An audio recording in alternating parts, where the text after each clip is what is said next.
Hi, welcome to the new demo fly of the Bayang X16. Well, in fact I received a new version of the X16, and if you already saw my first test about it, it was a complete disaster, mainly because the electrical job, the main soldering job was a disaster, and there are also some problems. There was some problem with the ESC, with the, by consequence, the auto crash features. The front right motors mainly stop mid-flight, so by consequence crashing hardly to the ground. So it was a very dangerous quadcopter. So I received a new version. Okay, so I didn't install the camera. The camera is exactly the same, so please refer to my first video about it. It's not a big fantastic 720p camera, a lot of yellow frame rate and color rendition, absolutely not fantastic. It's a little bit shame for such kind of camera.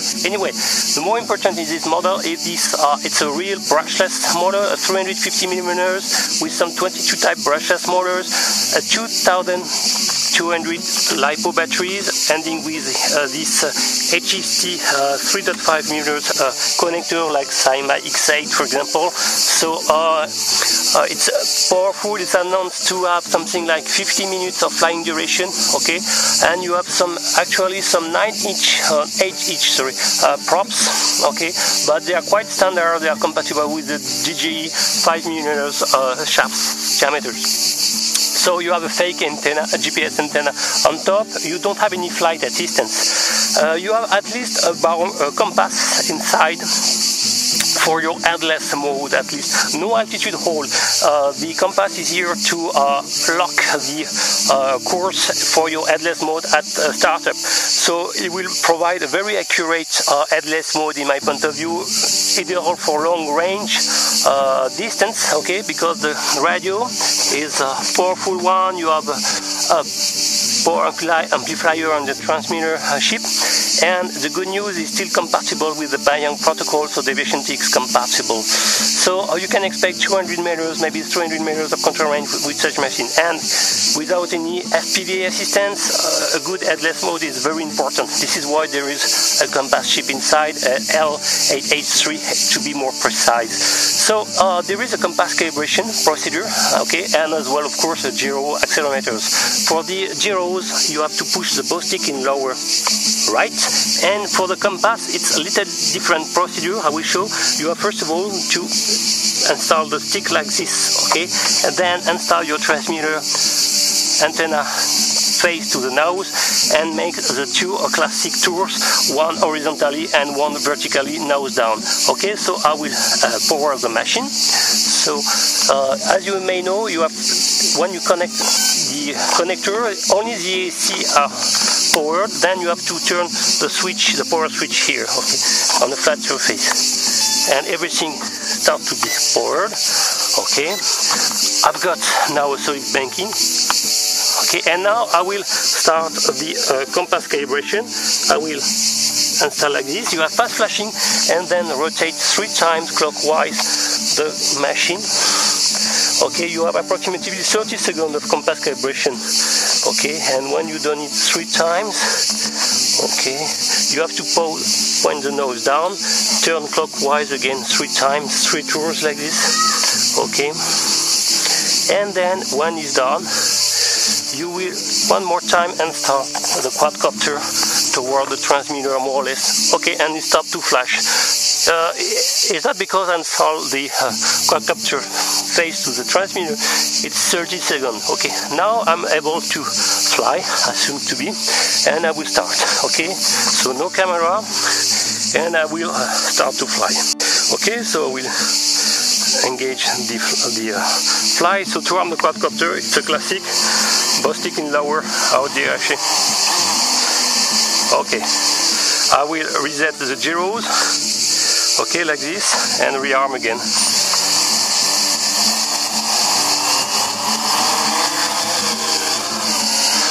So time to time you are ready to have the to reset the gyros. I observe that. Okay, very important. You have only 2 speed mode. Okay. So this is the default beginner rate. Very powerful machine.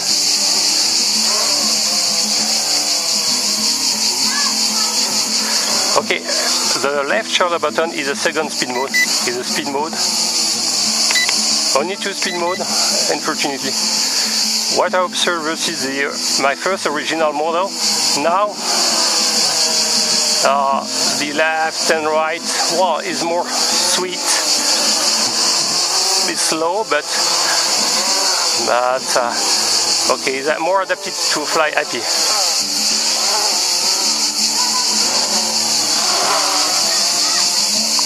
It's not a super fast machine.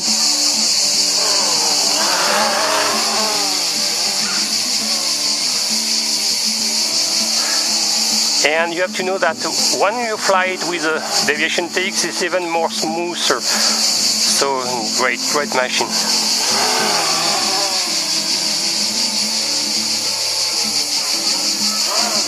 It's a very, look at that, I will give a punch.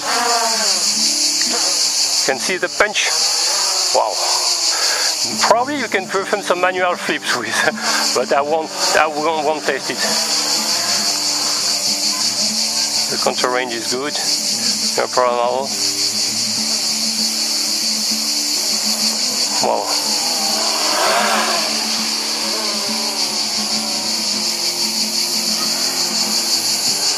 This is the maximum female, so not really slow. It could be faster in the rate, my point of view. Not sure they didn't decrease. This is the same flying controlling board for sure. Electronically, maybe they changed some setting inside versus the 2 version, but the date of building are the same, April 2016. So I don't think they changed anything to the flying controlling board.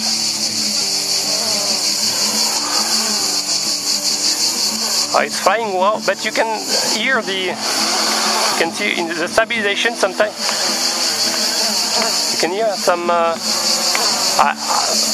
I'm doing this very hard movement to see how the stabilization procedure is working. So, wow, it's a powerful machine. Wow, look at that. Wow, my God.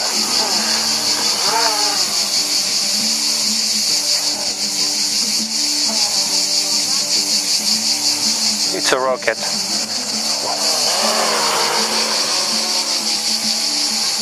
Beautifully. It's handling wind without any problem. Oh my God! Pumps are terrible. And you can install some 9-inch props and then some 9-inch 94. So it's even larger. So if you want to take more payload, but of course you will sacrifice the velocity, no free range. But if you want more payload and to extend a little bit the flying duration, so if you plan, for example, to install a gimbal, 250 grams without problem.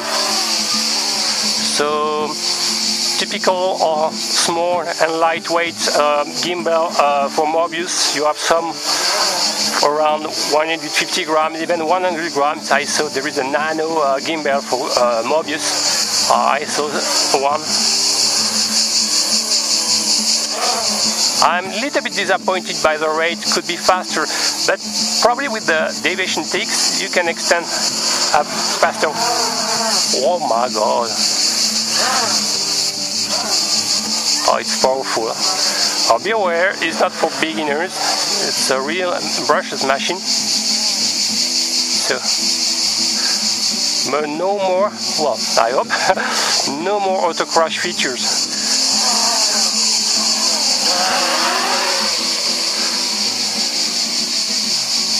Not super fast, because this is the maximum rate.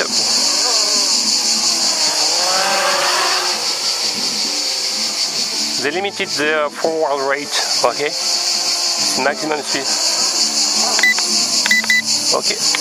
I don't know what is used for. The right shoulder button is useless. I didn't mention that you have some headless mode, return to home here.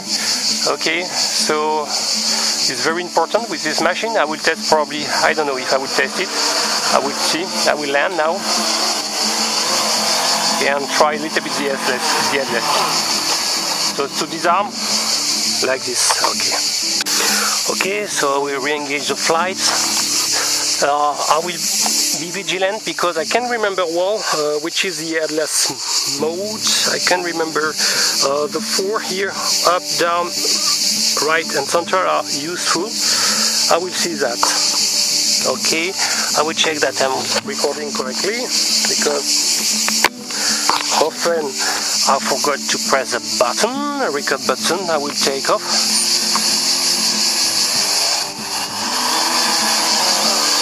Okay, I will try.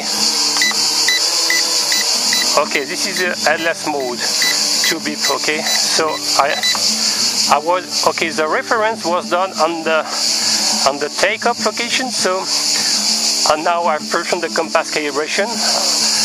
What I will do, I will restart the quadcopter, but with this course in this my front direction will be better. So I will turn off.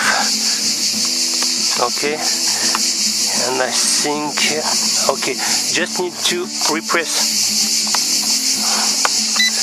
rearm. Okay, it's bound. Let's check that.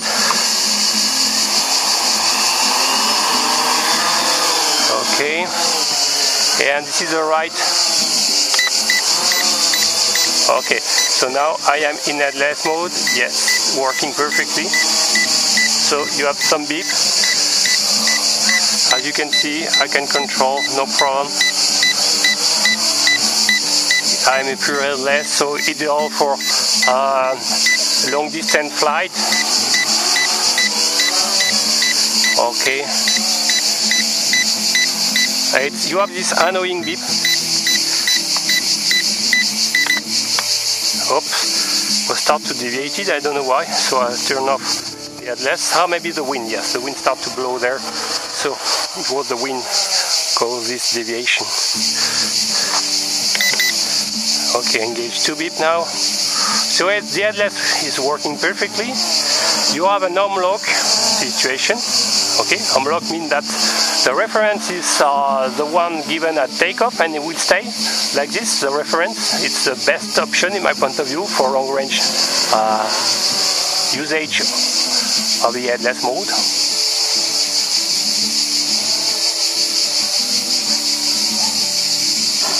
Wow, I like it.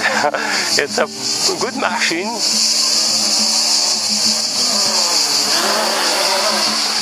Right, yeah, definitely could be a little bit faster for advanced pilot. So what you can expect for this machine to carry your first gimbal machine system. You have some pretty cheap one, around $50 with a cheap action cam. So you have a machine around less than 200 euros or dollars. And if you crash it, well, it won't be a big drama. Okay, so it's not a DJI Phantom. You won't lose $500. Okay, so it can be a trainer. So it's not for beginners. Huh? Be aware, you have to have a nominal pilot skill.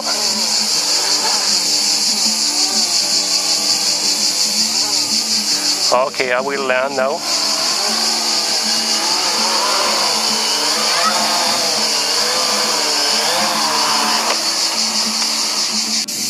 Okay, so I will conclude about this new revision of the Bayang X16. Well, now of course it's much better. Even whatever, I strongly advise to the first time, if you are interested by this machine, to check inside. Even if now the soldering job is much better, you will see I will intercalate the interior part of this machine. Okay, and you will see that it's much more cleaner. Okay, here is the new interior of the new revision of the Bayang X16. Well, a lot of modifications have been done. First of all, the AC are quite different. Now each motors are soldering directly to ESC, but in a much more proper way. So here, okay, you can find the connection. The ESC are also different. There are some pads, maybe I don't know, it could should be possible through these 3 pads to flash a new firmware. I don't have any information about the maximum amperage supported by them anyway. Also the big difference about the connection. Remember, the first edition was directly soldered. Now you have some servo plugs. That's a good point. Everything seems much more cleaner installed. Here you have the XN297L, so improved version for the range. That's good. The 2.4 GHz antenna, and installed here on this small piece of foam, okay, rubber, you have the L883, so it's a compass.